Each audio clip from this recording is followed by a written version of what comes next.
Welcome, folks. Welcome to Sell Any Biz podcast, Just Business Talk, where we speak with entrepreneurs and talk to them about merger acquisition, buying, selling companies, and their entrepreneurship journey. So, our today's guest is a very special guest, Charlie from the open world. It's a bit different than merger acquisition and business buying and selling, but the reason why I invited him because I want our listeners, most of our listeners are investors or people who are looking to buy a business. So also it's resonate with our services where if someone is looking to acquire a business and then move to a specific country. So we're gonna discuss about different options, different routes available to take that leap. Thank you, Charlie. Thank you for being my guest today in my show. Thank you so much being here. Thank you for having me. Yeah. So Charlie, let's dive into the journey. So you lived all around the world. You live in China. Yeah, You lived in Portugal and you lived in Hungary. yeah, So you call yourself a global citizen. So tell me all this journey. So what took you to so many countries? And right. yeah. Yeah, so I was born and raised in Paris. Hmm. Actually, my family itself, I'm a mix myself. So, Hmm. I was, my dad is Italian, my mom was born in Morocco. I grew up in an area where, part of Paris where that was very multicultural. Hmm. So I never, I mean, always felt French and I feel French to this day, but not as French as like, Hmm. being limited in terms of like people Yeah. and, the type of people I would be with. And so it was very easy for me to move outside of France during my studies. So actually, during my studies, out of the 4 years in business school, I did 3 years and a half outside. I lived in Hmm. Hungary, in Budapest. Then I lived in Hong Kong for some time, and then I lived in Hmm. Miami. Yeah. And eventually, I moved to China, mainland China, where I was for like more than 10 years. Hmm. I stayed there until the COVID, and we had a very tough lockdown in Shanghai for like 2 3 months. And I Mm. decided to leave. I moved to Portugal, Lisbon for a year and a half, and I moved Okay. here in Dubai this year. Mm. So I'm very used to deal with all kind of people from all kind of background, Mm. which is why I'm so comfortable in my industry, I guess. Great, great. So tell us about the open world. So what is it about, and why have you created open world, and how do you help people move around the world and share the same journey Right. you have? So um, it started in China, Mm-hmm. where during the COVID, a lot of people were looking for backup Okay. and for ways to potentially move to another country. Mm. Because keep in mind that the whole industry of citizenship by investment, residency by investment, and all that, it's not necessarily for people who want to relocate, Mm. but it's for people who invest or make a donation in a country to get access to the residency or the citizenship Mm-hmm. through those programs Right. as a backup. Okay. That's the case here in UAE with the Mm. golden visa, right? Yeah. So if someone wants to relocate, Mm-hmm. potentially can just move to the country, find a job, pay his taxes, and become a resident. Mm-hmm. This is not what we do. This is not what we are talking about. And so, the world being as it is today, let's say not really getting any better, Yeah. you have more and more demand from countries that historically were not even looking at those Mhm. programs. Yeah. So I realized that, of course, I started to work with Chinese. And then when I was outside of China, I realized that a lot of people would be potentially interested. And I'm even including Europeans Mm. and Americans. Yeah. We will talk about maybe golden visa in Portugal a Mm. little bit later, but Americans now, they are the biggest investor in golden visa in Portugal Yeah.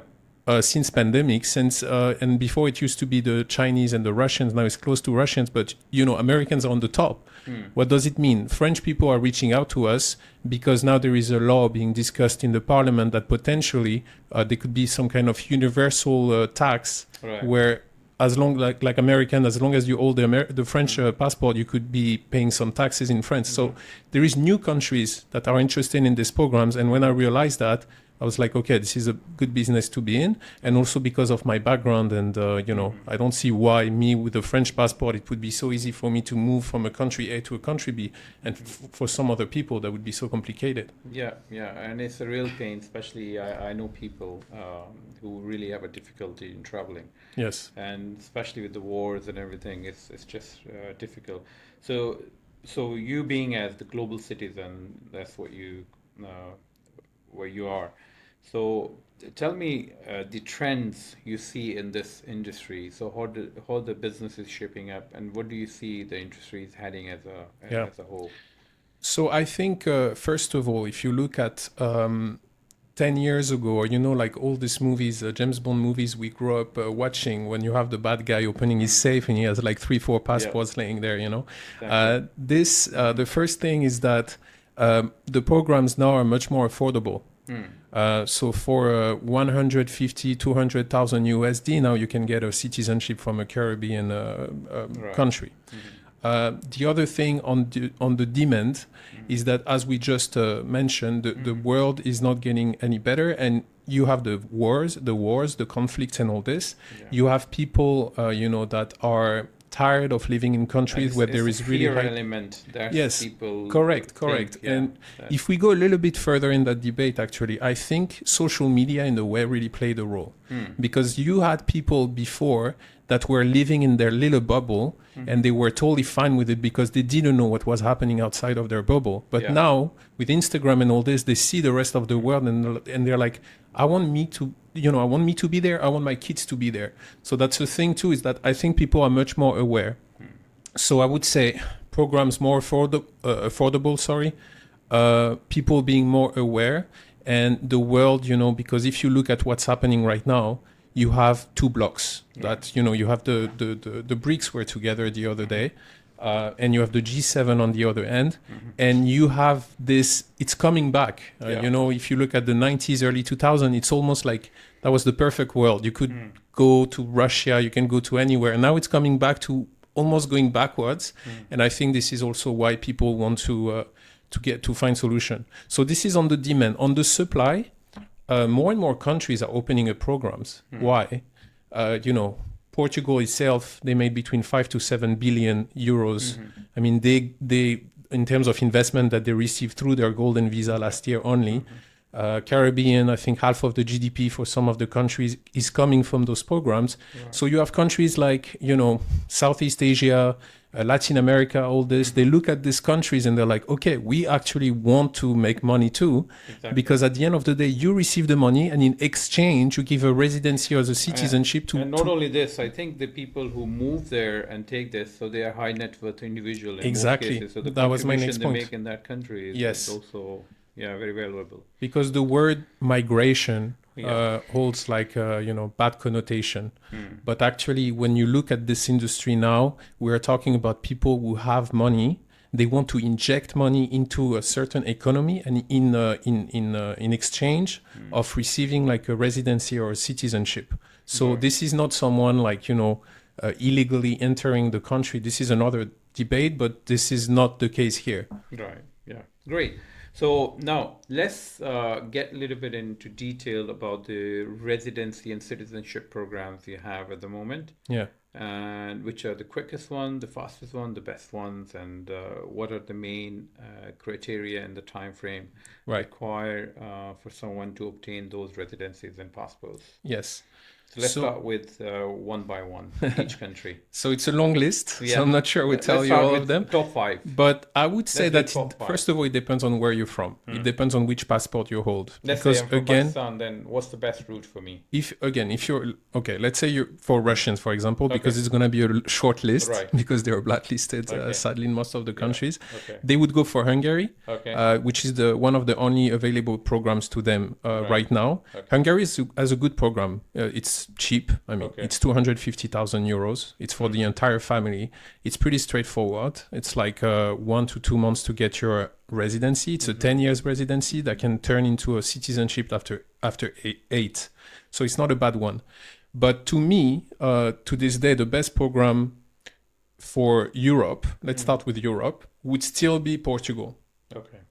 Why? Because Portugal, first of all, you invest your money into an investment fund, not into real estate. And if you know a little bit about investment, to me, investment fund is always better than real estate. First of all, your dividends are free of tax. Yeah. There is no property manager that you have to pay 25% of your income. The funds themselves are pretty, I mean, it's not funds that are only for golden visa investors. They are like also for institutional investors. So you can imagine that if a bank is investing in this fund, they made their due diligence and the fund is going to perform pretty well. Yeah. And Portugal, the big thing is that you don't have to live in the country to actually get access to the citizenship.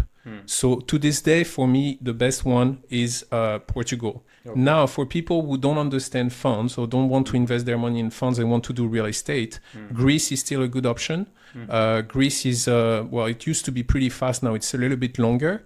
They still have the 250,000 euros investment in some with some condition. So yeah. Now for people that want to go straight to the citizenship, I would say that the best one is still Caribbean, the Caribbean countries. Okay. So St. Kitts is the strongest of all, and then you have Dominica, which is pretty much open to everyone, even Iranians and all that. So it really depends on the budget and the situation. Okay. So once someone takes another second citizenship, so what is their tax status is? So they become tax resident of that particular country, or they can remain as a tax resident of the original country they're from? So depends on where they're from. If you're American, you can get 5 other passports. You will still pay your taxes in the US. Okay. If you're from another country, you can become a tax resident in the country you got your citizenship from. Actually, even in the case of residency, you can become a tax resident in another country. So as long as you live outside of your country, you can become a tax resident in another country. Okay. So we buy and sell businesses, sell any biz. Our clients are people who want to buy a business. So do you have any program where people can acquire visa or through business acquisition? Yes. Right. So it's not necessarily business acquisition, but it can be injecting money into the capital of a company or into shares. So for example, Latvia. Okay. Latvia has a really good program. It's the cheapest. It's 60,000 euros. Okay. And you have to inject 50,000 euros into a company and 10,000 as a donation for the government. So this is not necessarily, you don't have to buy the entire company if this is what we're talking about, but you can just inject money. Portugal has also another way of creating company.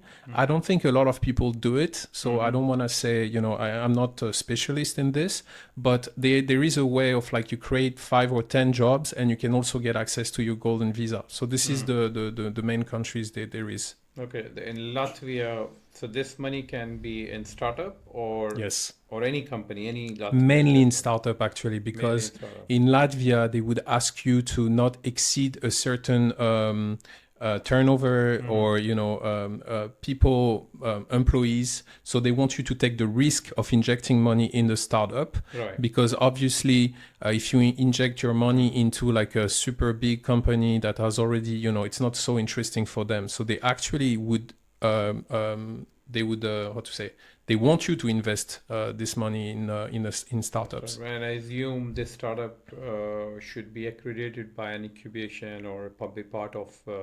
Yes. Yeah, so certain just to see that it's a legitimate. Right. startup. Canada has something also similar, Yeah. where you yeah, have yeah. to become, you have to look for a startup that would be approved by a incubator or accelerator or VC or business angels. And what is the time frame for these applications and visas? How long does it take? So it really depends. Again, Latvia, Hungary, it's pretty fast. Okay. The slowest one would be Portugal.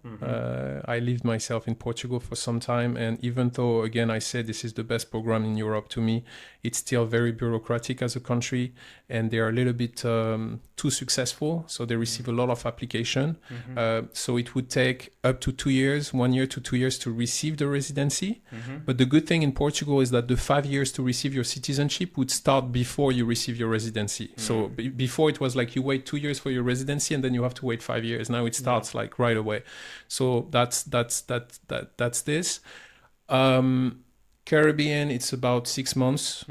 Malta is about 1 year. Malta is like citizenship by investment, but it's a little bit expensive. Okay. So yeah, we are looking at 6 months to 1 year overall. 6 months to 1 year. Yeah. So, Portugal, you mentioned that they're bureaucratic and takes time. I was reading in a newspaper a couple of weeks back, many people are suing the government that Correct. their citizenship got delayed or they did not get. Correct. So they did Yeah, in the past, and yeah. the government took some action. Actually, they hired people, they created a new Hmm. entity, but really, actually, they changed the name of the entity Right. that was in Okay. place.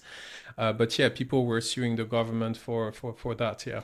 So once you make an investment in these programs, once you pay your money, so it's 100% guaranteed, or you still have a chance of rejection and you get your money back after 2 years and then what? Most of the time, Mm-hmm. you would make your investment after the due diligence. So you would know Mm-hmm. before they ask for your money Right. if you're accepted or not. Most of the time, the due diligence is not refundable. So Mm. if you look at the Caribbean, for example, they would ask for your money for the due diligence, and then they will not return your money if you are not Okay. eligible. Right. The risk of not being eligible, really, it's like you cannot prove where the money is coming from, Mm-hmm. or the money is coming from blacklisted countries. Okay. You have a criminal record. You are a PEP, so you are like involved in some kind of political, back in your country. So it's quite limited actually. And if you work with serious people, they would tell you upfront, I don't think you will get access to the citizenship or this residency Mm-hmm. because they would pre-filter I mean, they would review your documents. They would be able to tell you before you actually have to apply. Okay. So these programs are not open for politicians at all, or Depends on which country you come from, okay. but most of the time, not really. Okay, it's not open. If you're politically exposed person, that's why you Correct. call it. Okay, Correct. fine. Or at least you have to disclose it that you're part of a political, and then it's up to them if you accept it or not. Correct. Okay. And there is Interpol. There is a lot of like platform where Hmm. you can actually type a name and you quickly know if if the applicant is exposed or not. Hmm. So it's easy to find out. And I wouldn't recommend to anyone to lie Yeah. because keep in mind that it's not because you get your residency or your citizenship that it cannot be canceled later Hmm. on. Hmm. It happened in some countries in Europe where Hmm. people were actually having their citizenship and 2, 3, 5 years later, the government was just like cancel it because they find out something about the applicant. So it's not a guarantee because you get it. So I would really suggest to be very straightforward from the very beginning. Okay. So once you acquire these citizenships, so do you get the full rights of that country as a full citizen, or there's a second class of citizenship, Full right. full You right, can vote. You can become healthcare, the next everything? president if you want. You Okay. can, but you mentioned healthcare. Healthcare, you can access to healthcare with a residency. You don't even Hmm. have to go all the way to the Okay. citizenship. Okay. Education too. With a residency, you can send your kids to study Okay. in some countries. Again, I think this is important when you choose your program to look at the ranking of the universities and all this. Okay. I talk about Portugal again, but they have very good universities over Hmm. there. Most of the people speak very good English and so on, Yeah. but they are not the only one. Latvia also, Latvia again for the price, Hmm. knowing that you can, take. Latvia is in EU, right? Correct, European Union. Schengen, yeah, yeah, Okay, yeah. that's good. And you can send your parents to the hospital if they need to. You can send Hmm. your kids to study. So it's a residency is more than just free access to Hmm. Schengen. It's education, healthcare, and all that. And Hmm. citizenship, to answer your question, is like you have the same right as any other citizen.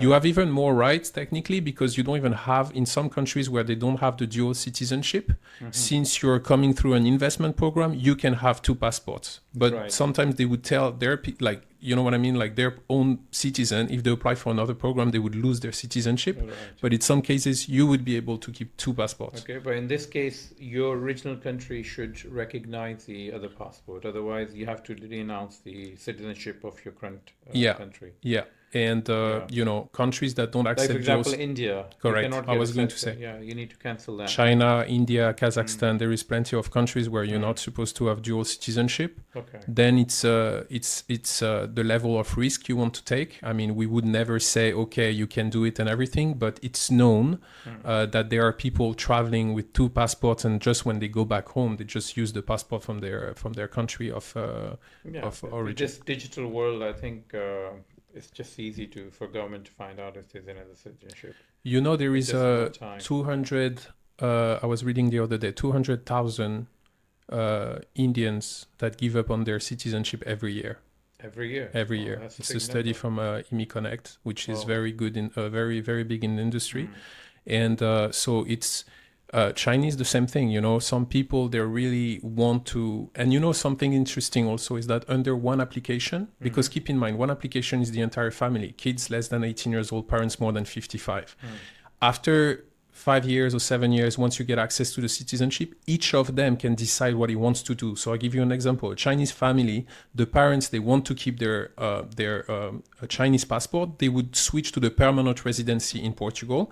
But the kids, they're like, okay, I've been studying, living outside of China for many, many years. With my new passport from Portugal, I can still travel to China because now it's new since last month. With a Portuguese passport, you can go to China without a visa. So I'm okay to give up on my Chinese passport and get the Portuguese one under the same application. So everyone can choose whatever he wants to do. So that's also Great. pretty good. Interesting.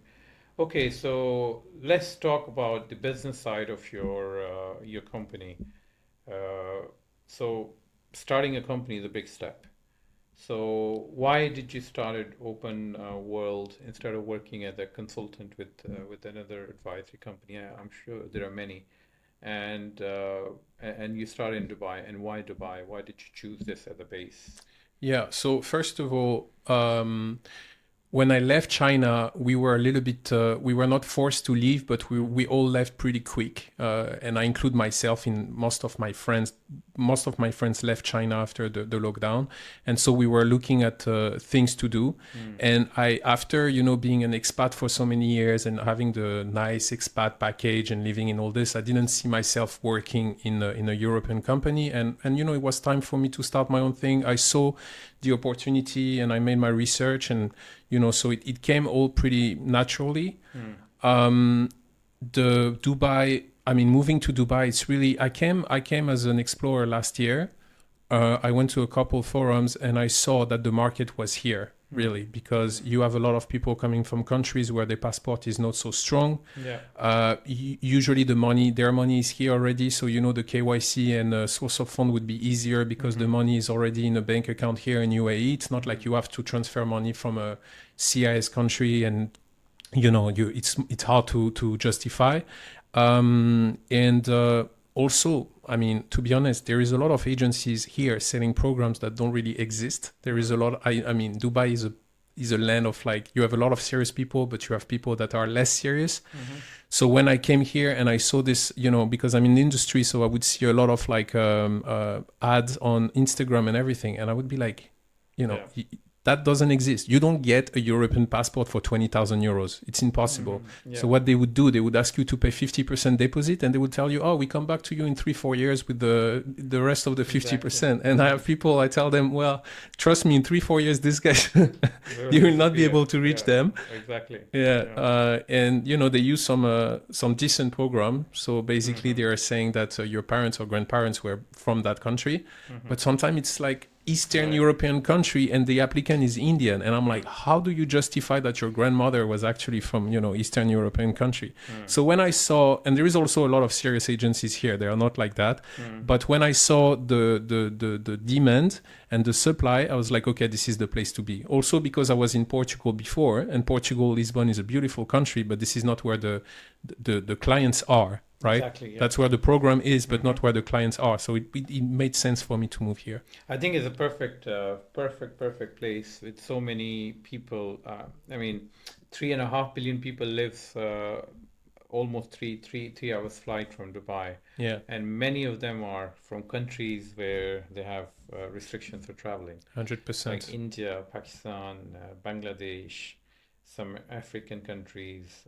All the CIS country, Kazakhstan, Uzbekistan, Tajikistan, Russia. Huge market. Yeah, Iran, Lebanon, Syria. Yeah, exactly, a lot. And your target is not only people who are resident of Dubai and they've been successful, and now they're having a passport from one of these countries, and the kids are growing up. They want to go to university. They're worried what's going to happen to them, and then things are getting worse and worse. Yeah. Also, so many tourists who comes every year. Yeah. From those countries are also your target market. I think you've done the first step of your business or decision is right. Yeah. I can tell you that you're going to be successful. So where do you see Open World in 5 years from now?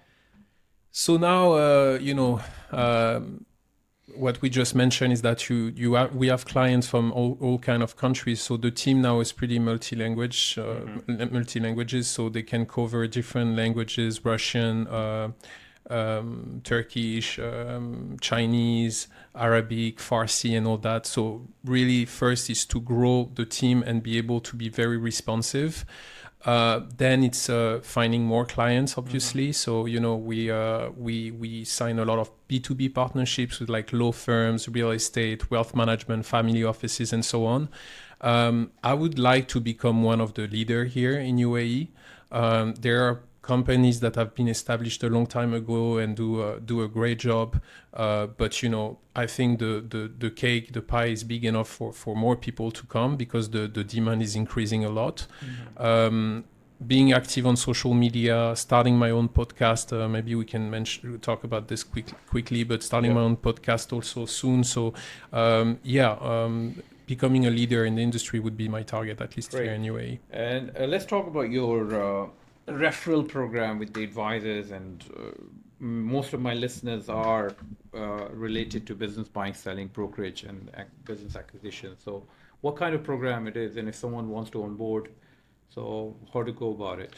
So it really depends on the level of the level of commitment to the partner. What I'm trying to say is that if a partner is only sending a lead and then is completely out of the picture, it's going to be a different model as someone who wish to remain in the middle, talk to all kind of leads, all kind of prospects, and then asking us a few questions, but is basically still dealing with the clients. So he's dealing with the client and you're on the back end. Correct. So basically, okay. Correct.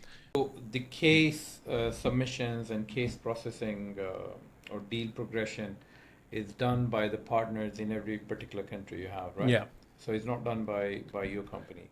Not yet. So you don't you just prepare the file and send them and then correct. They do the rest. We actually use AI software that is I think also it's the future. But actually we do a pre-approval. So we actually review the documents and make sure that no documents is missing, because on the other end, they are quite busy too. And we don't want to, back and forth. Yeah. So they tell us the list of documents that they need and what information they need. And we actually make sure that those information are ready. And then we find the right partners in each country. That's also something quite important, is that we made our own due diligence of the people we want to work with in the different countries. So if tomorrow we want to work with a developer in Greece, or if we want to work with a law firm in Portugal, or if we want to work with a startup in Latvia, or like whatever in the Caribbean, we've done our own due diligence and we work only with the serious ones that have, they've been around for some time and all this. So the client feel better knowing that. Because they're far, we can talk to them directly. So this is really the business model. Okay, so the client will pay to those companies in the country they are applying for the program, right? No. Or they'll pay you. So there is two flow of invoicing and money. There is the investment that the client has to make in the country, because this is by law, and so this will be made directly, and then the fees will be paid to us. Okay. And then you pay everybody, whoever is involved. Correct. In some cases, the client wants to work with his own lawyers. So in that case, there is a third flow of invoicing where it will come from the law firm that he finds, and we will deduct this money from whatever we're invoicing. Okay, so if someone wants to partner with you, so they can go to your website, open-world.com, and then you have a page, partner with us, right? It's more like you reach out to us and we will we organize a meeting and Fine. All right. Okay. So tell us about your experience. Again, I'm going to come back to your global citizenship part. So some of the lessons, professional lessons, you've learned living in different countries, especially in China. So yeah, just share some lessons with us. Yeah. I've seen through my many years in China, people, especially foreigners, getting very, very successful. I would say today it would be much, much, much harder. I'm taking an example, for example, of the trading company, those import-export companies. I worked in some myself. back then it was like you would go to the countryside of China and factories and nobody would be able to speak in English or to communicate directly with your clients. So it would be justified that you're in the middle and you start your own business. And, if you were smart enough, you could actually make good money. I would say now it would be much more difficult for a few reasons. First of all, these factories now, they have a lot of people speaking in English. They open sales office in Europe. The market is completely different. Yeah. I think also overall, a lot of young Chinese were studying abroad, came back home. And, if you're a company, even international company, we were in the good years where they were like, okay, we need a French guy, we need an American guy, and we will, it will come with a good package. But now that, you have some Chinese speaking, even French, that studied in French and everything, what would be the justification of getting an expat to do all this job? So I would say as a foreigner, either to start your own business or to be an expat, it would probably be much more difficult to make money than 10 or 15 years ago or 20 years ago even. Right, amazing. Okay, so you started a business in Dubai. So during the process of licensing, you took a license in IFSA, right? Correct. So what advice would you give to someone who's looking to start a company in Dubai? So any advice you want to share with young Probably entrepreneurs? make more research than I did. Okay, yeah, share with us your experience. Well, I mean, I have nothing against IFSA and all that, and honestly, I have very good communication with them. But now that I want to open an office and I'm myself living in the mainland and all this, sometimes I reach some kind of limits that I wouldn't necessarily face if I was if I incorporated my company here in mainland. So that's that. And also, I think I was outside. I worked with a local lawyer, and I didn't really make my research. So I would really advise people to make more research, because in some cases, free zone is the best option. But in some other cases, free zone doesn't really make any sense, especially if you invoice your client here in Dubai. So I would say make a lot of research. Right. And something that is also, I think, quite important, going back to the topic of starting your own business, I think, and this was something I told you before, but I think it's important to have your first client before you start. Because I'm quite optimistic. And so when you start something, you're like, oh my God, I'm gonna be so disruptive and I'm gonna get all the clients and everything. And no, it doesn't work that way.